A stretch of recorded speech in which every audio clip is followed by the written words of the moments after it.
होगा इस कार्बनिक अम्ल के उस द्रव्यमान का परिकलन करना है जिसे 75 ग्राम एसिटिक अम्ल में घोलने पर उसके हिमांक में 1.5 केल्विन की कमी हो जाती है। और इस प्रश्न में हिमांक अवनमन स्थिरांक Km का मान दिया है 3.9 केल्विन किलोग्राम मोल इनवर्स दे दिया है। ठीक है, तो यहाँ पर जो मान पता है उसको हम लोग लिख लेते हैं, जिसका जो निकालना उसको भी हम अलग से लिख लेते हैं।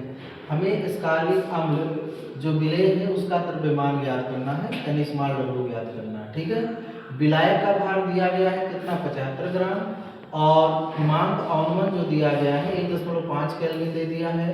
हिमांक अवनमन स्थिरांक जो दिया है 3.9 केल्विन किलोग्राम मोल इनवर्स दिया है। ठीक है, हमें अणुभार ज्ञात करना है इस कार्बनिक अम्ल का। तो इस कार्बनिक अम्ल का अणुसूत्र होता है C6CH8O6। तो हम आइए उसका अणुभार निकालते हैं। कार्बन 6 है और कार्बन का परमाणु भार 12 होगा, 6 × 12 लिखेंगे, प्लस हाइड्रोजन की संख्या यहाँ पर 8 है और उसका परमाणु भार 1 होता है, तो 8 × 1 लिखेंगे।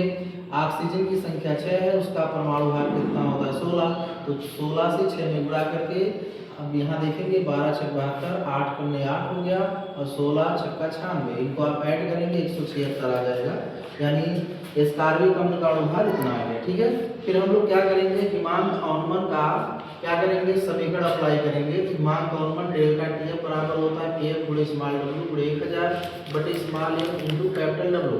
हमें ज्ञात क्या करना है स्मॉल w को, तो उसको हम बाईं तरफ ले आएंगे और इन दोनों का डेल्टा TF में मल्टीप्लाई हो जाएगा और जो इधर गुणे के रूप में उनसे भाग हो जाएगा।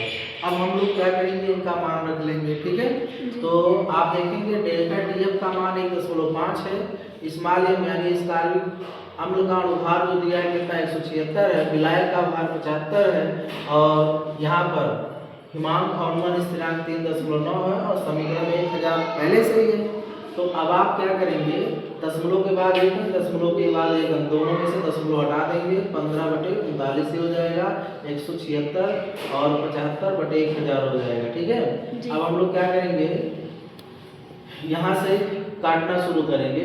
25 यहाँ 75 हो जाएगा और 25 से 1000 में भाग देंगे 40 आ जाएगा। ठीक है, फिर आप क्या करेंगे, इस 3 से 39 को काट देंगे 13 आ जाएगा। फिर 5 से हम क्या करते हैं 15 काटते हैं, यहाँ 3 आएगा और 40 को काटेंगे 8 आएगा। अब हमारा उसके साथ आप देखेंगे जो हमारा बचा हुआ डाटा उसको लिख लेंगे। 3 यहाँ बचा हुआ 176, तो 3 × 176 हो गया, 13 और 8 नीचे बचा हुआ 13 × 8 लिख लेंगे। ठीक है, अब आप देख रहे हैं कि 8 से क्या हो जाएगा 176 कट जाएगा। ठीक है, 8 से 176 जब काटेंगे तो कितना हो जाएगा 22 आ जाएगा। 8 × 16 1 बचा, फिर 8 × 16 हो जाएगा। ठीक है, अब हमारे यहाँ पर क्या बचा हुआ है 3 और 22, इनका गुणा करेंगे 66 आएगा और नीचे कितना है 13, 13 से 66 में भाग दे देंगे। तो हमारा जो इस कार्बनिक अम्ल का भार जो होता है यानी द्रव्यमान जो है कितना आ जाता है 5.07 ग्राम। ठीक है।